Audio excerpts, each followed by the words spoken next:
agradecerle a todo el comité organizador de este evento por la invitación y al doctor Benjumea pues por la presentación.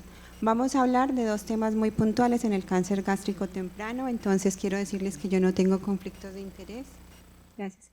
Entonces, ¿qué vamos a tratar? Vamos a hacer un poquito de introducción, vamos a explicar por qué vamos a hablar de cáncer gástrico, cómo definimos el cáncer gástrico temprano, cómo hacemos el diagnóstico y cómo vamos a hacer el tratamiento. Todos sabemos que el cáncer gástrico es una enfermedad o es una condición de salud pública a nivel mundial y que Colombia no está exento de esto. Estas son las cifras de Globocan del 2020 y esta es la condición en la que nos encontramos actualmente. Colombia es un país con una alta incidencia, alta prevalencia, pero sobre todo un alto porcentaje de mortalidad por cáncer gástrico. Y esto en parte porque no lo diagnosticamos de forma temprana. ¿Cómo lo vamos a definir? Es aquella lesión que está comprometiendo la mucosa y la submucosa, independientemente de si hay compromiso ganglionar, y este puede aumentar dependiendo del compromiso de las capas más profundas. Anteriormente se hacían algunos otros estudios o habían unas guías, sobre todo los japoneses que son los que más conocen de esto, y nos hablaban de estudios serológicos, imagenológicos, hasta que empezamos a tener mayor accesibilidad a los estudios endoscópicos y con eso la nueva tecnología.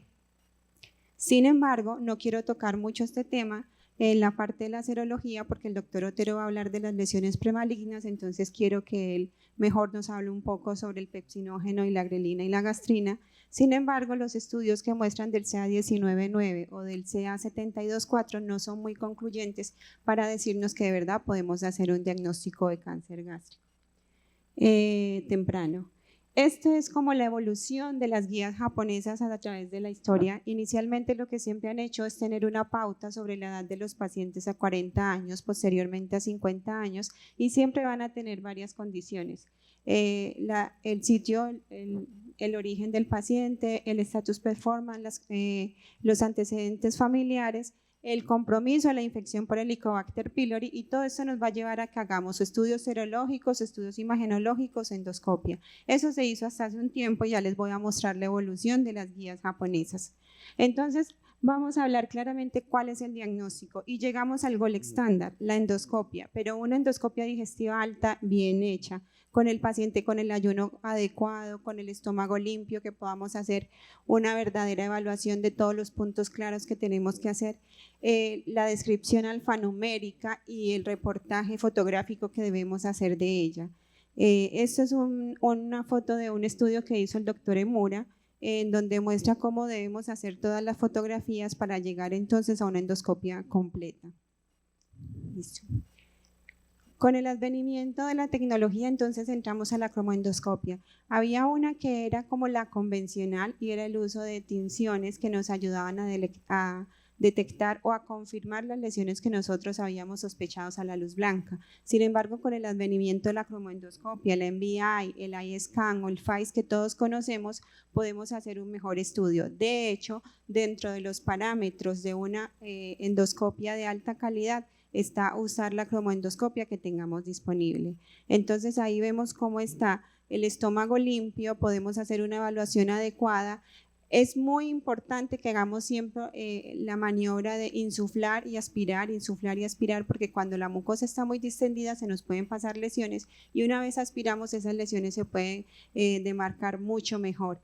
Y yo siempre les recomiendo a los fellows sobre todo que la evaluación del estómago termina en la unión esofagogástrica. Aunque no es el tema de esta charla, siempre tenemos que saber que vamos a tener que evaluar toda la unión esofagogástrica hasta el tercio distal del esófago cuando queremos hacer de verdad un estudio completo del estómago. En general, siempre tomo biopsias del antro, comprometiendo también el ángulo, si no encuentro una lesión descrita, y si no, pues hago biopsias dirigidas, en el caso de que yo considere que haya una lesión. Estas son las nuevas tecnologías y a todos nos hablan de la inteligencia artificial y vemos cómo funciona y ya hemos adquirido equipos y todo, pero yo aquí lo que les quiero mostrar es sencillamente qué es lo que viene la inteligencia artificial. Sencillamente son imágenes, datos que nosotros mismos damos y esto va a crear una red de conocimiento de imágenes que va a terminar en un resultado en donde un computador nos va a decir la imagen es de cáncer, la imagen no es de cáncer. Aunque es un instrumento muy valioso, no ha logrado superarnos. Creo que en realidad para que nosotros podamos hacer un diagnóstico de cáncer gástrico temprano, lo que tenemos que hacer es una endoscopia estudiándolo al 120% y más. No simplemente si el paciente está dispéptico, si no está dispéptico, si pensamos que tiene esofagitis, no. Tenemos que hacer un estudio completo del esófago, el estómago y el duodeno para tener una endoscopia de calidad. Bueno, una vez tenemos el diagnóstico, tenemos que clasificarlo. Históricamente todos conocemos la clasificación de Laurer en cáncer difuso, en cáncer intestinal. Todos sabemos los dos extremos de cada uno de ellos, sin embargo, el advenimiento y el conocimiento de la biología molecular nos ha hecho ver que hay otras clasificaciones que debemos tener en cuenta y que estas clasificaciones no excluyen la clasificación de Laurer, sino que se complementan, como lo podemos ver en este artículo, en donde el cáncer difuso tiene alguna de estas clasificaciones. Y sencillamente esto es como una muestra de lo que ya conocemos y todos conocemos la cascada de Correa.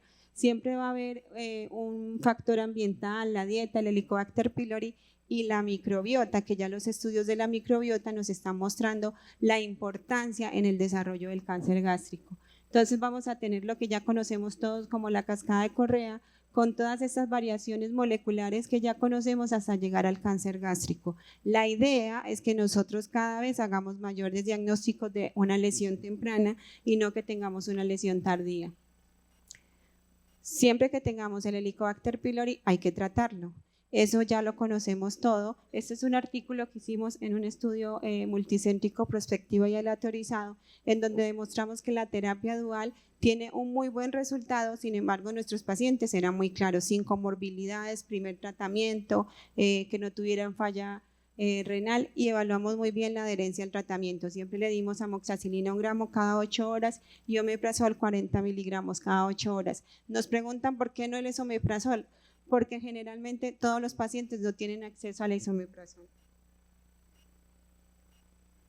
Bueno, y en esta tabla que está en un artículo de revisión publicado en el Best Practice, aquí lo que nos muestra es que dos condiciones. Una vez que tratamos el Helicobacter pylori o los pacientes tienen un consumo prolongado de niveles de bomba de protones, la microbiota cambia, el microbioma presenta una disbiosis y entonces vamos a ver alterada toda la flora. Los lactobacillus pueden disminuir, las bacterias no tipo Helicobacter pylori pueden aumentar y todo esto nos va a hacer que haya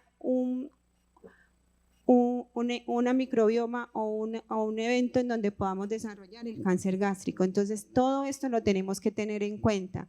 ¿Es necesario o no tratar o dar lactobacilos, prebióticos o probióticos después del tratamiento del Helicobacter pylori? Yo creo que cada vez los estudios de microbiota nos van diciendo que son adecuados. Sin embargo, todavía faltan muchos estudios y creo que en eso los pediatras están más avanzados que nosotros, porque no se trata de dar cualquier lactobacilo, cualquier prebiótico, cualquier probiótico.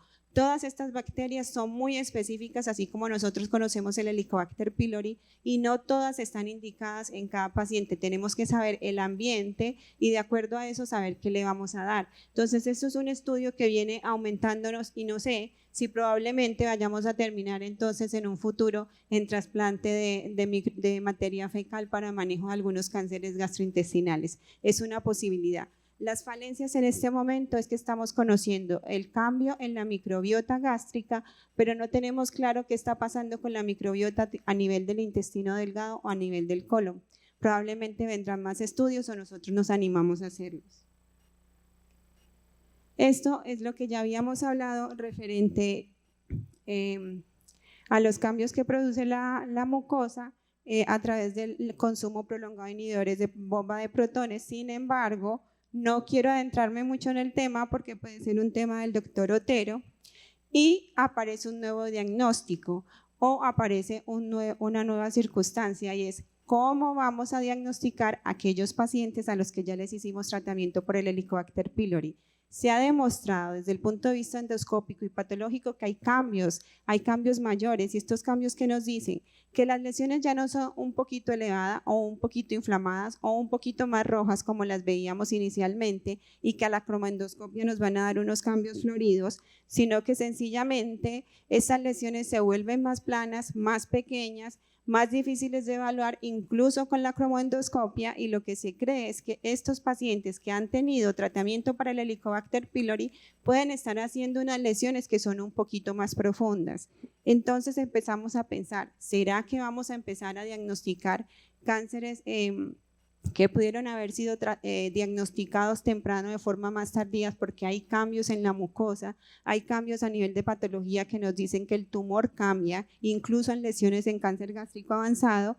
Y este es un artículo que nosotros publicamos en donde hicimos un llamado a la atención porque estábamos teniendo un alto porcentaje de pacientes que tenían cáncer gástrico post-endoscopia realmente. ¿Qué nos dicen las guías inglesas? Que hay que hacer el registro alfanumérico, que tenemos que hacer el estudio adecuadamente. Ellos demuestran y refieren estudios en donde dicen que una endoscopia de más de 7 minutos, indistintamente de la experiencia del paciente, del operador, va a diagnosticar o evidenciar lesiones gástricas tempranas mucho mejor que aquel operador que simplemente hace una endoscopia con menos de 7 minutos. Entonces, es algo que nos está llamando la atención, igual que con la colonoscopia. Tenemos que buscar las lesiones, no nos podemos quedar simplemente en la sintomatología del paciente. Este es el consenso mexicano en donde nos dice: use la luz blanca, use la cromoendoscopia, use la magnificación, limpie bien la mucosa y va a encontrar las lesiones. Esto es una publicación que lidera el doctor Oliveros, en donde habla de cómo se debe hacer el diagnóstico del cáncer gástrico en Colombia y cómo se debe hacer la evaluación o el seguimiento o el screening de cáncer gástrico en Colombia. Realmente la evidencia que ellos muestran en general dicen que es muy baja y consideran que no es tan importante hacer un screening, pero sí recomiendan que hagamos una muy buena endoscopia porque la gran mayoría de los pacientes sí están sintomáticos y la gran mayoría tienen dispepsia. Entonces, nuevamente, hagamos una endoscopia con el 120%. No nos quedemos solamente en buscar lo que creemos que vamos a encontrar. ¿Qué tiene que ver la endosonografía con esto? Personalmente considero que poco. La endosonografía no nos ayuda mucho en el diagnóstico, sin embargo considero que sí nos ayuda un poco más en tomar la decisión del tratamiento, y es como ese puente: diagnosticamos el paciente, sabemos que podemos hacerle un tratamiento y vamos a identificar si es un tratamiento desde el punto de vista endoscópico o desde el punto de vista quirúrgico. No me detengo mucho en eso porque creo que es el único aporte que la endosonografía nos da en el caso de cáncer gástrico temprano. Entonces, ¿qué opciones de tratamiento tenemos? Endoscópicos a través de la mucosectomía o a través de la disección endoscópica submucosa, o quirúrgicos a través de la laparoscopia o la cirugía abierta. Los cirujanos hacemos lo que mejor sabemos hacer. Los cirujanos hacemos y utilizamos lo que mejor se nos acomoda a nosotros, y esa es una ventaja sobre el operador y no sobre el paciente. ¿Qué buscamos? Una resección R0, que no queden bordes, sobre todo los profundos, que no haya compromiso linfovascular, que quedemos tranquilos y consideremos que le hicimos un tratamiento completo, que pensemos o que consideremos que no va a haber compromiso de los ganglios ni que van a haber metástasis a distancias. Es ahí donde podemos hablar de una efectividad terapéutica endoscópica, y es ahí donde podemos demostrar que no hay diferencias entre el manejo endoscópico y quirúrgico del cáncer gástrico temprano. Y ya vamos a aclarar esto. Entonces, ¿en qué consiste la mucosectomía? En hacer una elevación, puede ser con solución salina, con lágrimas naturales, con las soluciones de las casas farmacéuticas. No tengo conflictos de interés, pero me gusta mucho el ORAIS. De una vez hemos levantado la submucosa, podemos hacerlo de dos formas. O usamos podemos hacer el ASA y lo podemos hacer una polipectomía con ASA caliente con alta frecuencia, similar a lo que acaba de mostrar el doctor Aponte, o pasamos entonces a una disección submucosa. Particularmente cuando voy a hacer las disecciones submucosas, yo uso las dos cromoendoscopias, la cromoendoscopia convencional y la cromoendoscopia digital. Bueno, entonces estos son los pasos evaluamos la lesión, limpiamos muy bien, lavamos muy bien, identificamos, hacemos la cromoendoscopia. A mí ese video me gusta mucho porque en la cromoendoscopia veo que como que hay 2 lesiones. Entonces vuelvo a lavar donde creo que hay la lesión que no conocíamos. Y al hacerle la cromoendoscopia con azul de metileno, entonces aparecen 2 lesiones, no solamente la que consideramos, sino una adyacente, que por la cercanía lo podíamos hacer juntos. Entonces eso fue lo que hicimos, demarcar, elevar y empezar la disección. Generalmente siempre pongo 2 puntos de marcación en el borde proximal porque eso me va a dejar la orientación de la lesión una vez yo la vaya a fijar y eso va a permitir que el patólogo sepa a qué nivel está encontrando los bordes y eso nos va a permitir saber si hicimos una revisión, una resección R0 y en el caso de que sea una cura B, por ejemplo, saber en qué punto tenemos que ir o a extender los márgenes o decidir si este paciente debe ir a cirugía. Entonces aquí vemos ya cómo vamos demarcando. Generalmente siempre hago una muesquita que sea la más profunda, que es la que me va a permitir empezar a hacer toda la disección completa de la demarcación. Este video es cortesía del doctor Gonzalo Ross. Él es un cirujano del Instituto Chileno-Japonés del Hospital San Borja Riarán de la Universidad de Chile. En octubre estuve en el congreso del Departamento de Cirugía Endoscópica de la Asociación de la Sociedad de Cirujanos de Chile y me gustó mucho este video y por eso le pedí que me lo prestara para mostrarla en esta presentación. Es una lesión en donde se ve la mucosa engrosada cerca del píloro, de mucha dificultad para hacer la disección al final, cuando ya los bordes se caen y se observa una mucosa muy pesada. Entonces ellos están haciendo una técnica híbrida. Una vez terminan de hacer la disección, ya hicieron la marcación, la elevación, la varo y empezaron la disección completa, ven que la mucosa como que tapa el borde de disección y ni siquiera el CAP es capaz de cumplir su función de separar las mucosas. Entonces finalmente lo que hacen es una mucosectomía de esa zona que falta y esto disminuye el tiempo quirúrgico, permite la resección completa y evita que hayan complicaciones mayores porque no se está viendo el punto de disección.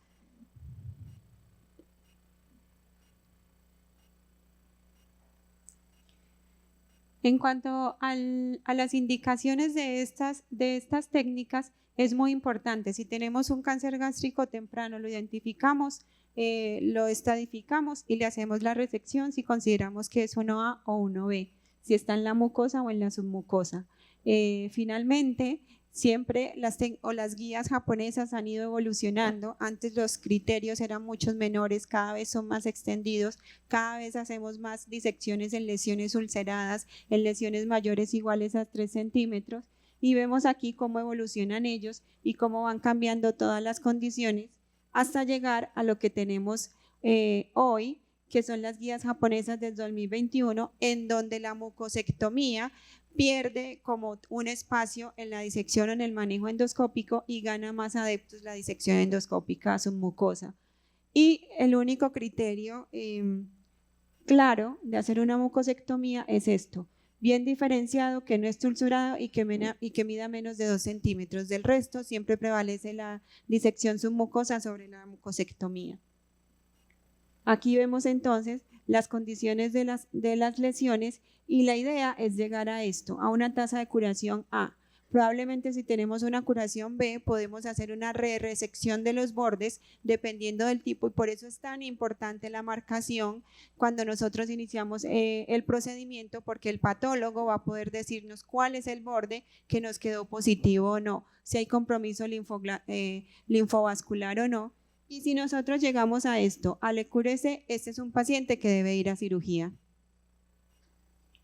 Entonces, ¿qué es lo que buscamos? Que haya márgenes negativos en todas partes, dependiendo de si el tumor es ulcerado o no, si está infiltrado o no, si está bien diferenciado o no, vamos a mirar cuál es la posibilidad de que hayamos tratado a este paciente. ¿Y qué es lo que muestran los estudios? Que a largo plazo, la disección submucosa tiene prácticamente los mismos resultados que la cirugía. Estos 2 metaanálisis los traje porque me parecieron importantes, tienen una muy buena N, ¿cierto? Y lo que nos dicen es que la disección submucosa tiene mejor cura A, tiene mejor resección R0, los bordes son negativos, generalmente no necesitamos más tratamiento, que probablemente el paciente sangre más o que haya riesgo de perforaciones, pero son complicaciones que son manejadas desde el punto de vista endoscópica de verdad con algún grado de facilidad.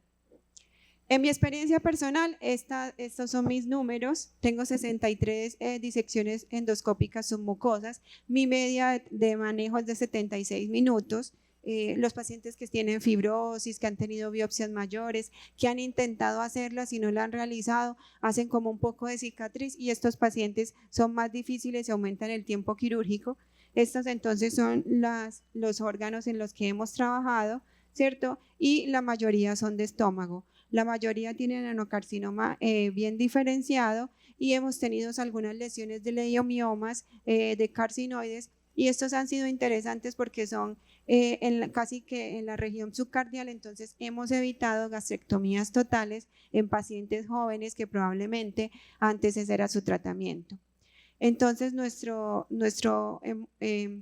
cura A probablemente es del 86%. De estos 6 pacientes, 3 fueron a cirugía porque realmente quedamos en una cura C, 2 fueron a quimioterapia y un paciente se negó al tratamiento. Era la paciente más añosa, 86 años, que quería que le hiciéramos la resección porque pensaba que estaba muy bien y podía resistir.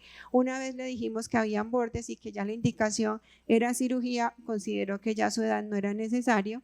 Y cuando no podemos hacer esto, entonces llegamos a la gastrectomía.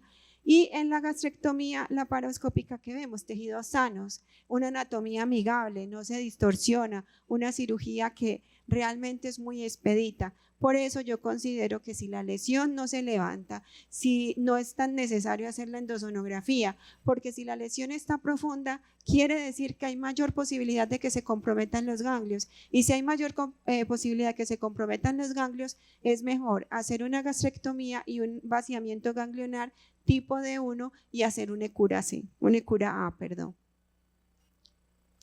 Lo otro, mirar la calidad de vida de los pacientes. Siempre tenemos que saber el impacto que el diagnóstico cae en los pacientes, el tipo de tratamiento, y sabemos que con el tratamiento endoscópico esta calidad de vida, el abordaje o la forma como los pacientes abordan su enfermedad es mucho mejor y esto hace que el tratamiento sea mucho más expedito.